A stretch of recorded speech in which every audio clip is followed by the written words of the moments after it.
Purity is the second life-giving principle.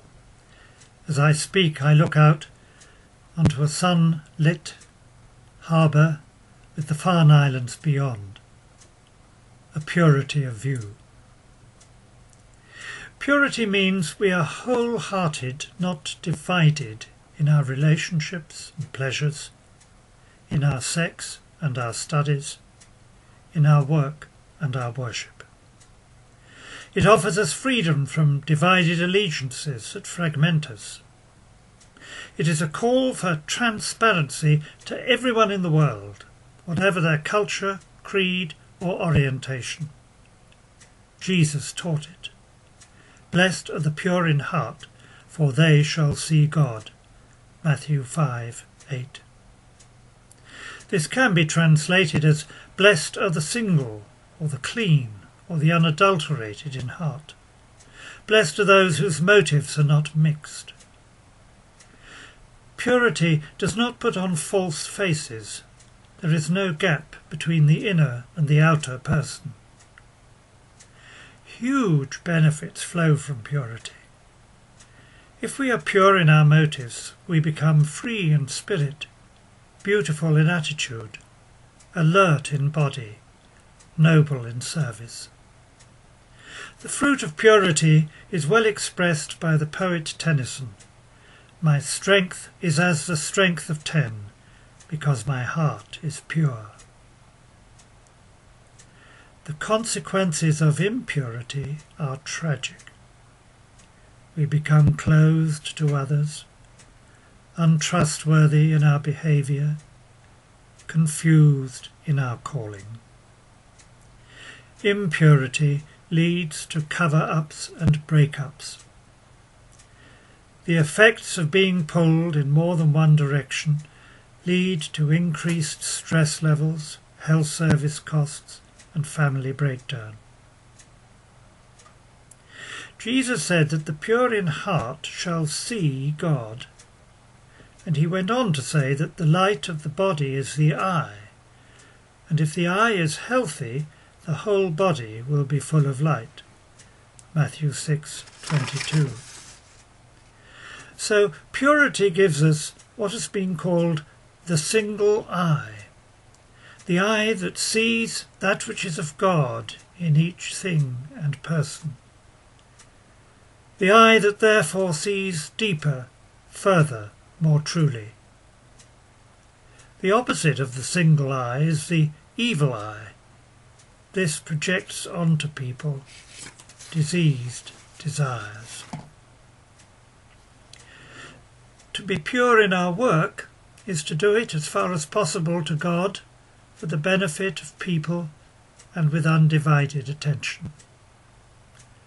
To be pure in our studies is to study for the love of learning and not for the love of letters. To be pure in our relationships means that we treat each person with respect, without prejudice. Purity treats sex as sacred, not as a low-consequence activity to be engaged in regardless of the other person's relationships.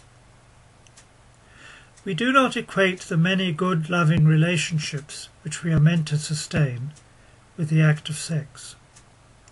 We save up sex until we can commit to fidelity to one person, in the wholeness of their being, now and in the future. In making sex, we respect every part of our own and the others' bodies. Certain traditional monasteries require a vow of celibacy. That is one particular application of the universal principle of purity. It is a beautiful calling, but it is only for a small minority. We do not embrace purity for its own sake, but as an indispensable means of living in the love of God.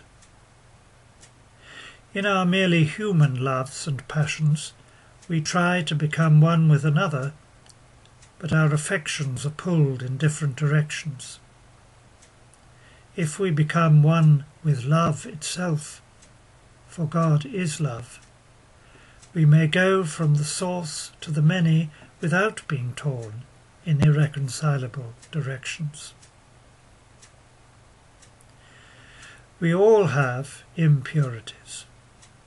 We may even feel that purity is a lost cause.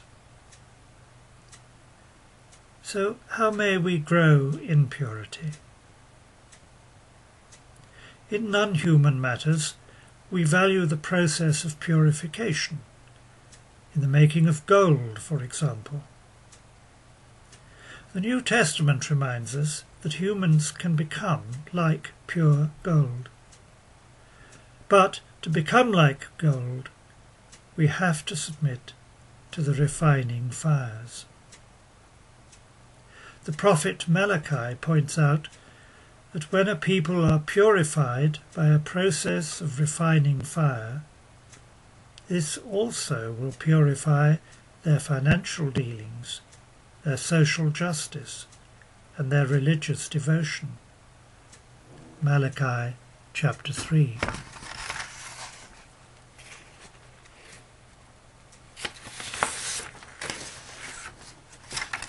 How may we submit to these purifying fires? When our divided desires cause damage, we get burned.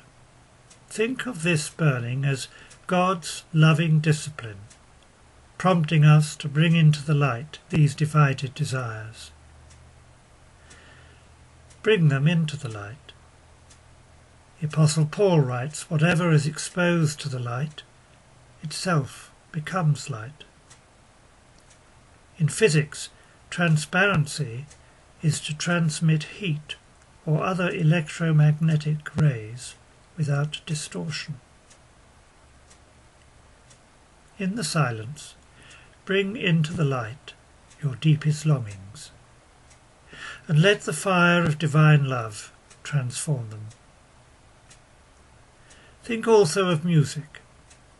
In music, a pure note is one that is perfectly in tune. As you bring different emotions into the light, visualize each as a pure emotion, like a pure musical note. If it is not pure, visualize yourself getting into tune with the divine love. To the pure, all things are pure. In the silence, invite Jesus to give you a single eye. Look at all sorts of things with that single eye of Jesus. See how each aspect of your life takes on a new light. And if all that seems beyond you and you feel hopeless, simply repeat this prayer of Charles Wesley over and again to yourself. Jesus, lover of my soul, let me to thy bosom fly. Let the healing streams abound. Make and keep me pure within.